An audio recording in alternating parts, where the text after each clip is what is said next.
इंदिरा एकादशी का व्रत 17 सितंबर 2025 को रखने के बाद उसका पारण 18 सितंबर 2025 को सूर्योदय के बाद द्वादशी तिथि में प्रातः लगभग 8:15 से 9:45 के बीच में किया जाएगा।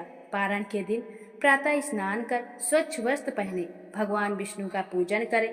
तुलसी दल, पीले फूल, चंदन, अक्षत, धूप, दीप अर्पित करें।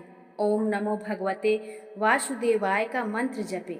फिर फल, खीर, हलवा या सात्विक भोजन का नैवेद्य अर्पित कर प्रसाद लें और नियम पूर्वक व्रत का समापन करें। इसके बाद ब्राह्मण या जरूरतमंदों को अन्न, फल, खीर, घी, वस्त्र, दक्षिणा, तुलसी का पौधा, तांबे या पीतल के पात्र, गाय को गुड़, हरा चारा आदि दान करें। श्रद्धा से पारण करने पर पितरों की तृप्ति होती है, विष्णु कृपा मिलती है, पाप नष्ट होते हैं और घर में सुख, समृद्धि तथा शांति का वास होता है।